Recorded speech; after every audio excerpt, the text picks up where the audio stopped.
because I was like, oh my God, this isn't real, but it really was real. Johnna Crider. And are you Louisiana native? Yeah, so I was actually born in Georgia, but I grew up in Shreveport. I moved there when I was really young. So kind of both, but yeah. When did your love of Tesla, how'd you even get into all this stuff? So it's a long story, but it started with me literally going, so I was married at the time, and I was in a very badly abusive relationship, not physical, but more like emotional and manipulative, psychological, that's the term.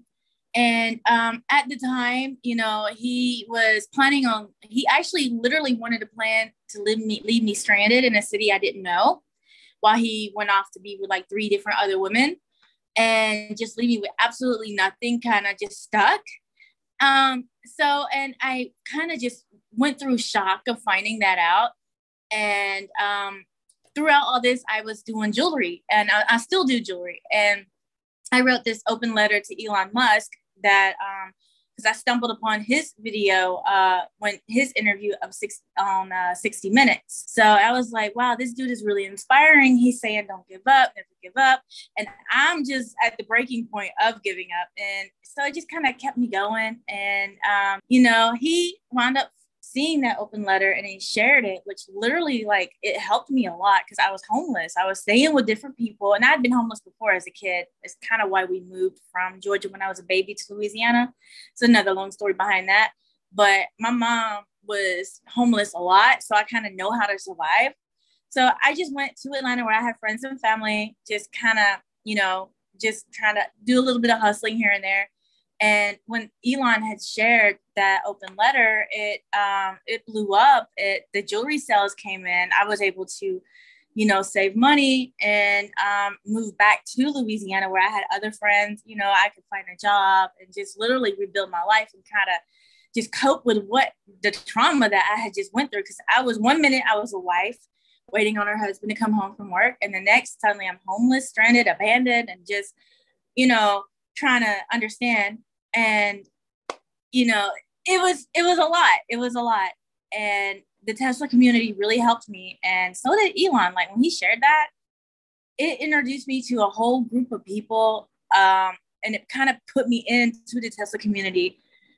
I had to learn what FUD was, the fear, uncertainty, and doubt, stocks, all of that. I knew nothing what Tesla Q was, any of that. Like I was just a newbie. And there's so many different Tesla investors took me under their wing, educated me, and I just started writing Medium articles here and there just to kind of debunk the FUD on my own. And I wound up landing a job with Clean Technica 2 years later in 2009. No, 1 year later in 2019. And then I moved to Teslarati June of this year, right around when I was interviewing Elon. So you weren't writing for Teslarati or anything like that before. So no. How did you even get enough traction for Elon to see this letter, and what? People really liked the open letter and they liked my jewelry, I guess. And when Elon shared it, it kind of exposed my jewelry to a whole bunch of new people. Right. And and then when Elon found out what I was going through, because I wrote another article on Medium about it right after that, he commented, he actually encouraged me. So that just kind of boosted the sales a little bit.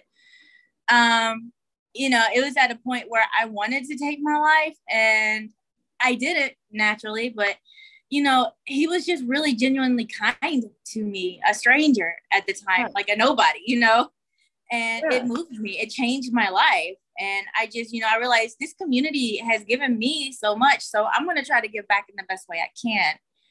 And that was through writing at the time. And now I'm a full-time writer, just trying to, debunk the FUD when I see it and put out good content that inspires people. What about his speech or his interview that you saw prompted you to write to him? Like what did he say that was so inspiring? The fact that he was in tears saying he would never give up despite his role models telling him, oh, SpaceX isn't going to make it. We don't approve of it. And he was just like, these were his heroes, just shouting him down, turning him down and saying like, no, and the fact that he's like, well, I'm never giving up. And I'm like, whoa, it would crush me if somebody I admire were to do that to me.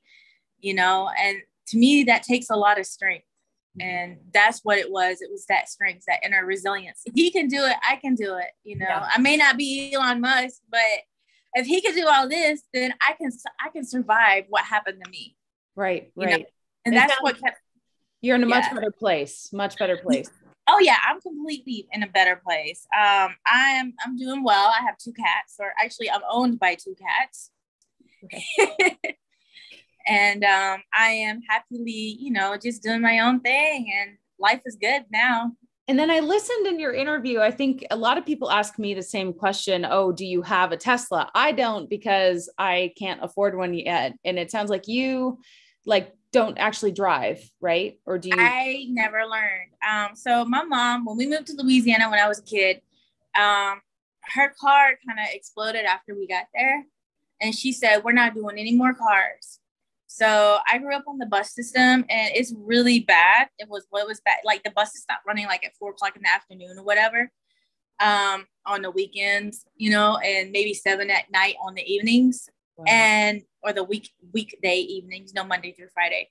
So I would either walk or take a taxi wherever I had to go. If I missed that last bus, just go ahead and start walking, And when so my mom was like, well, we're never I can't afford a car anyway, and I don't want to drive, and I don't want to do all that. So just learning driver's ed. And driver's ed was like, well, no, you have to have a car. So I never learned. I said, I'll just, whenever I grow up, move out the house, I'll learn when I can. I want to move into Atlanta, where MARTA is so much better. Like, the public transit there is like, wow, it's amazing compared to Shreveport. And I just, I want to, like, just not needing a car. Like, I get around now. There's Uber and Lyft, and so I get around without a car. You've ridden in a Tesla, right? Yes. Yeah. Yes. Awesome. I actually had a couple of friends who actually were trying to teach me to drive in one in Atlanta and one in Austin. And one of the issues I get behind the drivers, I get really severe anxiety. So I have to kind of work through that. And I haven't figured out how to do that. I think I need to be able to practice in the car more. Yes. To do that. And it's kind of hard to do without a car. So it's just one of those weird situations. Like, I'll get to it when I can. So how did that actual interview process with Elon go? How long did it take to firm up a date? Where was it? I mean, I'm so curious about that. I retweeted it. He did an interview with, I forgot the name of it. I have to go back and look, with somebody, and he made a comment, something along the lines of like, no, that's not what I said, or something. I can't really, I was just like, I'll never do that to you, Elon. Let me interview you, and I was about to delete that tweet. And when he replied, and I was like, oh, he just replied, okay. And I was like, oh, in June, I actually did kind of later just delete that tweet because I didn't think it was ever going to happen. And then, his team set it up, and we just, I was invited to come down to Austin, Giga, Texas. And I said, well, can my friend Gail Alfar, she has the What's Up Tesla blog. She was hosting me. So I said, can she come along? Because she's making it to where, I don't have to pay for a hotel. We went to Giga, Texas. And all the while I'm thinking like, oh my God, they're going to arrest us. Even though his assistant was like emailing me and saying, just let me know if you have problems, because I was like, oh my God, this isn't real. But it really was real. Wow. Getting there was an adventure though. It's one of those fate, love, irony kind of thing. Because I was married in Dallas, and I wound up being asked that I would never set foot in Dallas after what happened to me with my ex. I was just too heartbroken at the time to ever consider going back to Dallas. So that was my first time back in Dallas since everything that had happened to me. And I was going to interview the guy who literally changed my life after everything that happened to me. So It's like one of those weird twists of fate and irony kind of things that I got stranded in Dallas twice. Wow. And I got to see my cousin, who my ex actually made me cut off, for the first time.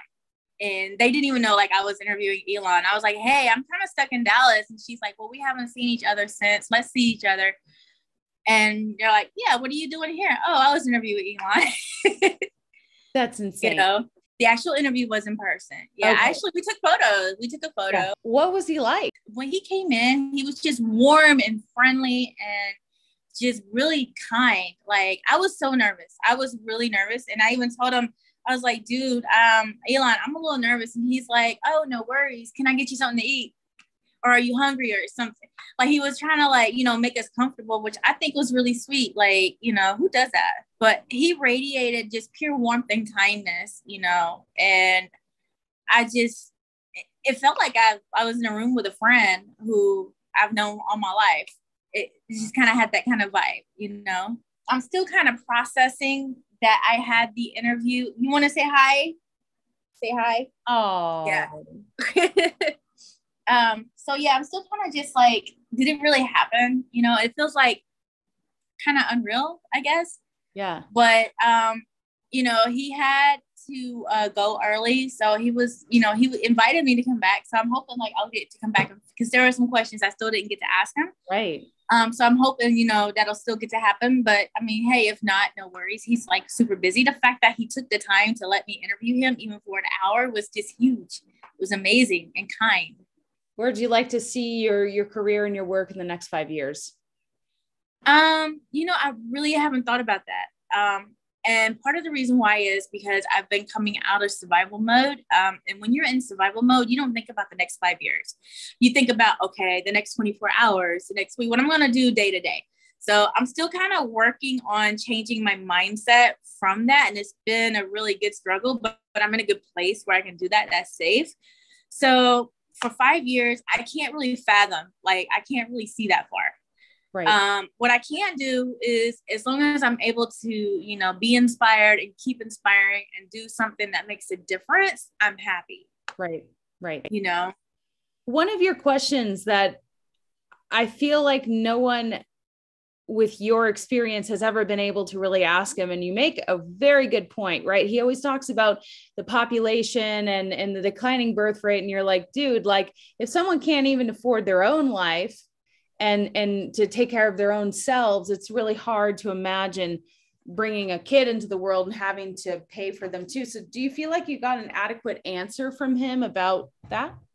I feel like he educated me. He and Gail both did, because she and I talked about it too.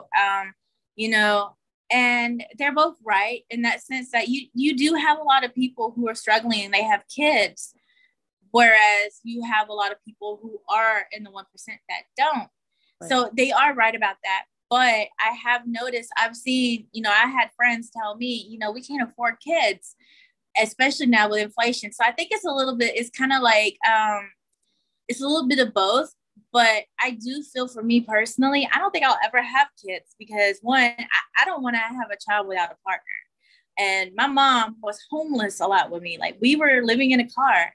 There was that one time I vaguely remember we were hiding out in a graveyard from police. I don't know why or why they were chasing her or what was going on. I was like, maybe, I don't know, real young. But it's just a vague memory. So, it's just like, I don't want to put a child through that, on my own. That's why I would prefer to have a partner, but also too, it just helps with the cost. Like, the cost is really high. It's just, you go to the store, I can barely afford food for one person, and it's just me and 2 cats. Cat food's cheaper than human food. Yeah. You not only write, but you also are really big into jewelry and stones, and tell me all that. Yeah. I lived in Atlanta. When I moved to Atlanta in 2005, I met this awesome couple a couple years later. I was selling art in little 5 points because I used to paint. And this lady walks up to me. She's like, you should come to our store and let's show my husband your art. And I was like, okay, cool. And I go in there, and there's like this dude, listening to some reggae music, wire wrapping some stones. It was just like, I've never been to a store with crystals like that before. And it was just like crystals and rocks everywhere.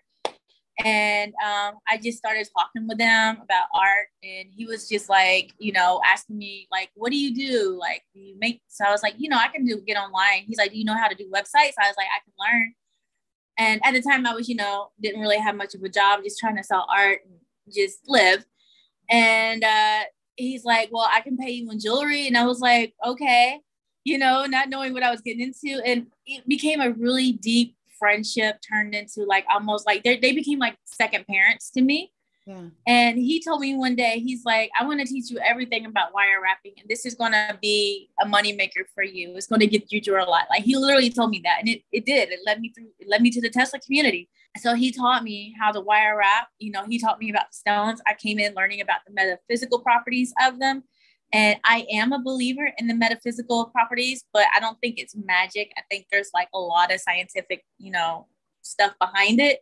But, you know, that's what kind of led me into it. But I also want to learn more about the histories of different stones. It kind of just opened that passion, that knowledge. Like, why is this stone named this way? Why do they say the stone does this? Like, what's the story behind it? And that's just kind of how I got into jewelry, and just kind of sell my jewelry with the story. Like, hey, did you know amethyst is said to prevent drunkenness? It's the stone of sobriety, you know? And it's the history. So when you buy a piece of jewelry, you're also getting a little bit of history about that stone with it. You know, I think that's just so fascinating. Did you give Elon some stones? Yeah. So when he shared my jewelry blog in 2018, I offered to send him a moldavite, and he said, okay, thank you. And I mailed it to SpaceX. I don't know if he got it. I'm assuming he did. And then at the interview, I shopped at, there's this cute little place called Nature's Treasures. So I bought him a shungite coaster because I wanted to get something like maybe he could use, you know? Yeah. And he told me in 2018 that his favorite mineral was iron pyrite. The tweet is still up. You can Google it. I mean, you could do a Twitter search on it. But so I found these cute little pyrite trees. So I bought him one. It was his birthday. I was like, dude, it's his birthday week and I got to come with gifts. How can you not come with gifts? That's like wrong, you know? So and I got him a couple of souvenirs from the Baton Rouge airport because why not? And some coffee. Oh, yeah, our airport has like a cute Louisiana souvenir shop in there. Yeah. So that was pretty recently. That was in June, right? Yeah, so I went in June 20. The interview was on the 27th, but I dropped it on the 1st of July. Okay. I think, yeah, it was the last week of June for sure. Did you have the option to film it? I'm so awkward on camera, and I didn't really I had people telling me, hey, I'll come and do this. If you let me come with you, I'll do the film and stuff. I was like, you know what? Let's just do audio and go from there. Because I wanted to be easier on me, easier on everybody at Tesla. And I just brought a little recorder device. Because I've never interviewed somebody this big in person before, and I wanted it to be as smooth as possible. Yeah. And Tesla had people there for IT, to help. They were like, do you need extra plugs? Do you need this? They were really accommodating. Even Tesla security, they were all so nice. Wow. You would think Tesla security would be all buff and mean, but no, they were nice. They were really nice to us. Right. And Giga, Texas is just amazing. I've been there once. I went for Cyber Rodeo and I'm going. I did too. For the shareholder. Fun. Yeah. So it's amazing, right? I have a lot of friends. I would say people I know, especially in my personal life, who knew me before I got involved in the Tesla community. And a lot of them have kind of fallen into the mentality that Elon is this bad person because he's a billionaire. And I'm like, look how he treated your friend. Yeah. And this interview is a prime example of that. And I've even had people tell me that, I don't like him at all, but I see how he treated you and I have respect for him now. Right. And then I've also had other friends, I don't care what, I don't like him. I'm not going to listen, even if you did interview him. And a lot of those friends are coming from a place of pain and hurt. So I don't judge them because I understand their past. I understand their trauma. And I understand that when you're hurting, you are in the place where you can be manipulated by the media. Right. And because I've been there, I used to believe that I would not live without my ex. I would literally die without him. So I know what it's like to be completely brainwashed, and it takes a lot to come out of that. So that's why I try to have compassion, especially for my friends who just refuse to support me over Elon Musk, because they're coming from a place of pain. Right. I think a lot of people have that perception of him that he's just this out of touch billionaire. And I agree. Mm-hmm.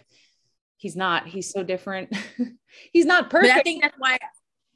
Oh, go ahead. He's not perfect, but he's not some of the other millionaires we could talk about, like he's still working his ass off to make these things happen. He's not just like sitting on a pile of money and resting, I really think like our work is important.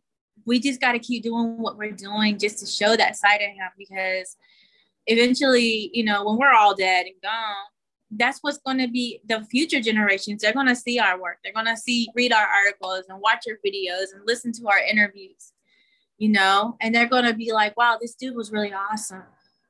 How did people not see, and it'll inspire future generations. Man, that's really cool. Like, huge congrats. Cause that's like, it's like a life goal made, and even cooler that this person is not just like so influential of our time and so successful, but you have this deep personal connection for really not taking your own life because of your inspiration that you felt from him. So that's really significant. Yeah. And, I am so glad I'm in a much better mental place than that. Cause I was when you're brainwashed, that's the only way I know how to describe it. And people who are in abusive, especially emotionally and psychologically abusive relationships, do get brainwashed. Mm-hmm. You're literally told, you literally believe that you can't survive without this person. Right. And when that person abandons you and drops you, you either die or survive. Yep. It literally breaks your mind. And that's what happened to me. But I was very fortunate that I had people around me to literally help me rebuild my life. And a big part of that was the Tesla community coming together in 2018, just randomly, oh, I'll buy your jewelry to support you. Or, oh, I'll follow you to support you, Yeah. So I owe like a lot of people my life, I guess. Wow. That is so cool. Yeah. It's interesting how everyone has like a different, maybe just totally random way of getting into this community. Like I myself kind of have a weird way of getting into it. A lot of it having to do with my ex-boyfriend. And it's like, whatever, we made it. We're here. We're not. Yeah. I want to know your story. So you are a former TV reporter. Yes. For over 8 years, I was in the business of TV news. So why did you leave? I was watching that clip of you explaining why, like, what was the story? What motivated you? What just made you say, you know what? It's time to go. I had been debating leaving for a couple years due to various reasons. One of the biggest ones being the pay is not that great. And then, other things started to drain on me, such as news is quite depressing, right? It's like most weeks it would be like, okay, go cover that shooting that just happened and go interview victim or a family of the victim, or go cover this fire, just stuff that wasn't pleasant. And that's part of the job description. But I was like, hey, I started this YouTube channel. It's growing pretty exponentially. It's really exciting stuff that I'm covering. And why don't I just do what I'm doing now for a TV news station, but just do it for my own brand and cover something that's like exciting and inspiring. And it was it was paying my rent for like a good year at that point. And so I was like, I have some money saved. I think that I probably could do this, but I was still kind of on the fence, especially because I had just moved to Utah to start my new job here as a reporter. I was the main anchor at my last station in Washington. And I literally just moved here for the job and I'm already thinking about quitting. And I kind of felt bad about that. But I had some Patreon supporters, really put forward some strong support. And they're like, we love what you're doing. We love that you're taking your journalism background and combining it with, space coverage. And it's this like unique twist that no one else is doing. We want more of that. So I had some financial support and I was like, you know what? I just turned 30. I have no kids either.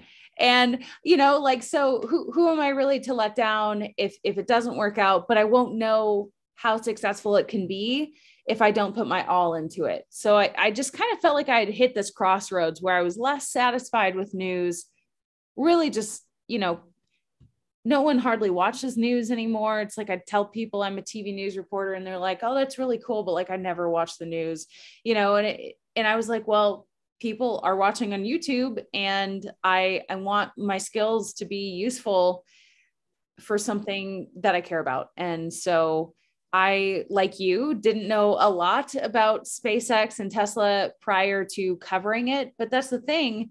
You learn about it, you interview people, and then, you can be a source of information. And so it's been great. Like I can't even believe the wild ride that I've had already. I think that it's made me like a much more adventurous person, just having the channel, because I'm traveling and I'm networking with people all around the world. And it's like, now that I quit my news job, I have full flexibility. And that is just like paramount to the success of the channel, right? Because I want to be there when they launch Starship. We're still just at the beginning, right? Like we're still just at the beginning. And I just imagined this day where like we'd get the launch date and I'd ask my boss if I could take the time off, and he'd say, well, no, that's a ratings period, so you can't. I didn't want to be stunted by that. So I was like, no, I'm just going to quit my job. Totally fine, people. and it's been great. I think like being self-employed and being your own boss is still territory that I'm navigating, but overall, I know it was the right decision. And it's like, I didn't necessarily quit everything I was doing. I'm just doing it on a different medium for myself, or for people too, but for my own brand. Mm-hmm. What was the first thing that drew you to SpaceX? Like, what was it about SpaceX that initially just had you come? Yes. So the true version of that story is that my ex-boyfriend got a Starlink beta unit. And this was when, Starlink was really early. It was still in beta testing and not a lot of people had access to it. And he had told me, he was like, you seem really unhappy with your news job. You should start a YouTube channel. This was like a few months before, because I bet you'd be really good on it. So I started making Airbnb vlogs and just stuff that wasn't getting a lot of traction. And then one day he's like, oh, I got approved for Starlink. And I'm like, okay, what's that? Right? I didn't even know what it was. And he told me what it was. And he's like, we should make a video, do some speed tests of it, whatever, see how it goes. And I made this video and it started like doing really well. And I just thought, as any journalist, has a beat, maybe they're covering crime news or maybe they're covering health news.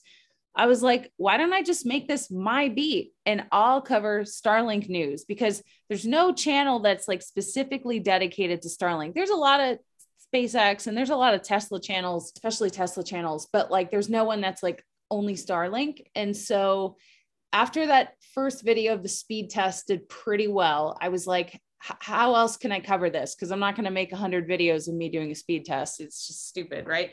So I was like, well, I could reach out to people who are using this and it's benefiting them. So this was like still during the pandemic, and there's a rural school district in Virginia that they needed that internet connectivity because, as you know, so many kids went virtual because of the pandemic. So I LinkedIn messaged the superintendent and I'm like, hey, can I talk to you guys about Starlink and how it's changed things for you? He was down. So I interviewed him. Then I interviewed, this Native American tribe that it completely transformed things for them. And it just started to build from there. And then when I saw like really what a difference it was making in people's lives, that's when I was like, all right, I am passionate about this. Despite not knowing much about it before, I see what it's doing already in this like very early phase. And I know what the potential is to like help so many people that just don't have any connectivity. Like connectivity, we feel lost without it, right? And it's so important in this world that we live in. So that's kind of where it started. And then I started branching out to covering more SpaceX stuff and more Tesla stuff and like all of the missions, like rocket reusability, what's not to like there, right? Sustainability with EVs, so it wasn't hard to become a fan of all of this. But it was kind of like an evolution. And now I call myself a musketeer, right? Because it's like, it's like, I'm a fan of all of it. Right. I mean, even I did that Boring Company thing. Unfortunately, I couldn't ride through the tunnel. I'm still trying to put that together, but that was, you'll get it. Yeah. I think you'll get it. That was even so cool to me. I'm like, how awesome would this be, to like mitigate traffic? It's great. Everything he's working on is great. And so, and yeah, there's a lot of haters, but I think there's more supporters that see, hey, they're doing it. There is a lot of haters, and negativity is always so much louder than the positivity. Yeah. And that's why I think the work that we're all doing is really important, because there's not enough good news. There's not enough positive things. It's always depressing. Like you said, he's even said that before. It's true. Even recently he was saying like the news is depressing. I think he even said it on the podcast, me, and it's true. Like, we don't want to be bogged down with negativity and feel bad. We want something that's going to uplift us. Right. Right. And like he says, wake up and be inspired by something, right? For our future, be excited about what's to come.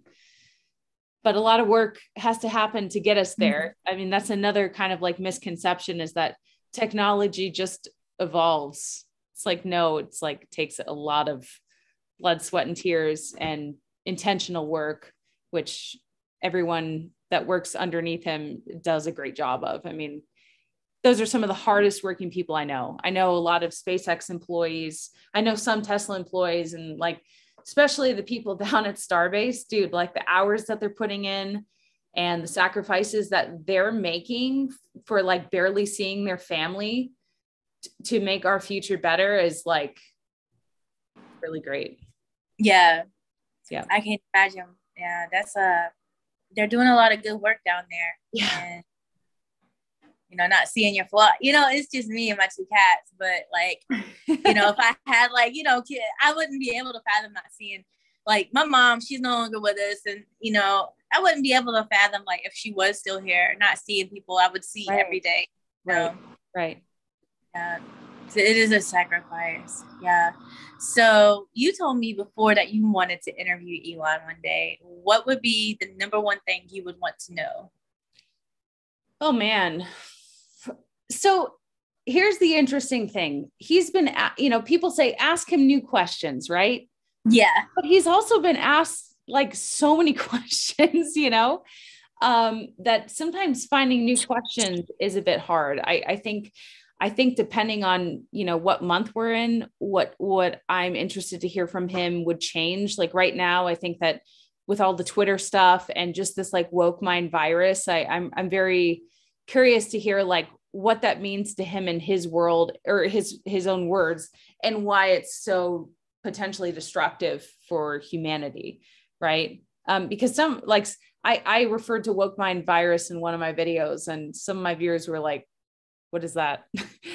Right. But I think that ideally I would love to just have, an hour with him to ask him some harder questions about his career and his life, but also like just some fun questions. Like, what do you like to listen to when you're on a road trip? Like, just, just humanize him. Like, he is a human. I'm pretty sure there's still a little bit of doubt. He might be an alien, but, just like have fun with him. Like, I would love to do something interactive, like, ride around with him in a Tesla and do some like car karaoke, or like do a 1-chip challenge, or like a Mad Libs, or just, he's a fun guy. I mean, he's been on SNL. He can be playful, Yeah. So that would be prank somebody with fart mode. Like bring a friend who has never been in a Tesla and have him prank them with fart mode. Oh my gosh. Yeah. Like actually have him say like, open up the butthole, or whatever it is that they say. Yeah. Like,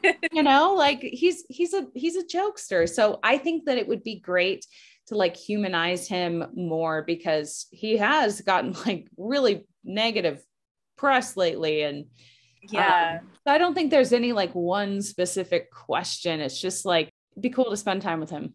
Just when I met him, he was just so warm and friendly, That's the best way I know how to describe it. is just kind. He just radiated kindness, you know, which is really sad, especially what do you think of that Wall Street Journal piece that was like, they literally just made that up about him. Yeah. Yeah. Well, I was surprised. First of all, I'm like, is this, you know, the National Enquirer? Like, this is like a tabloid, like, you know, like I thought this was a business journal, but, yeah, I don't think that it's surprising, because if you go back to his tweet in May, he said, expect these attacks on me, and perhaps this is what we're seeing. Yeah. The whole journalistic integrity, like, oh yeah, you know, they didn't minimize harm. They didn't even vet their sources or even like the intentions of their sources. None of that, like all of that just went out the window, you know. Right. And they never issued a retraction or anything like that. And so they doubled down. They're like, no, our sources, we stand by our sources. I forgot the exact wording, but they were like, we stand by our sources or something. Yep. You know, and other media sites after he debunked it were still like The Hill, and I think Forbes ran articles, you know, not even addressing him debunking it. And I'm just like, they might have updated it, but when I looked at it, they didn't have his part where he said, no, this is bullshit, you know, like he stands up for himself all the time, and they're like, they're still painting this narrative. Well, even how his mom came in to defend him, like that to me. And I had a friend of mine, Johnna, how can you cope with somebody who's breaking up marriages? And I'm like, dude, that's not real. How does that make you feel as somebody who's worked in the media? Like, I mean, I think it makes me feel more solidified in my decision to leave that, because, you know, and he tweeted around that same time that the media is like a click seeking machine dressed up as a truth seeking machine. And it's right. He's right. And I think that is becoming a big problem, and it's causing a lot of people to mistrust the media. And it wasn't really fun to be on the inside of that, and showing up to a story and having people call you fake news. And you already feel like, you know, okay, fine. What's the point of me being here? If you like already don't like me and don't trust me, but you have to do your job the best you can. But yeah, I think it's a growing problem. And what do you think a solution to that problem could be? Like, how can, you know, especially citizen journalists work to kind of solve it on our end? You know, like, what can we do to be better, I guess? Yeah. I mean, like one of the things Elon even said was like, call them out. Right. So call Wall Street Journal out, you know, make that loud. But I think, I totally called them out. Yeah.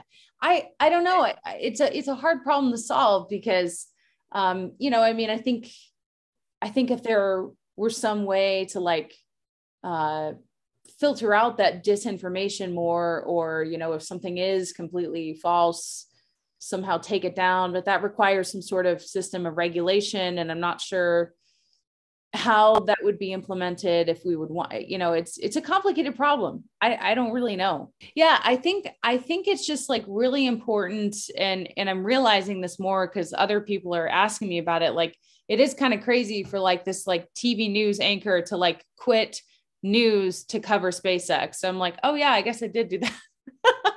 You know, that is such a cool story. And that's what I found fascinating, because in light of all this talk about the media, then you have a news reporter who left the media because of that. And I think, you know, that's just so fascinating to me. I think your story is inspiring. I'm pretty sure if you were feeling this way, there's other anchors and news reporters that are feeling like, you know, I hate this, but what can I do? And then they look at you and they're like, I could go and be like her.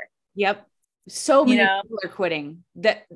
So many people are quitting news. Like, I can't even state it enough. Like, people that would surprise you that they're making good money. They're in a big city and they're sick of it too. So to me, like, that's sounding alarm bells.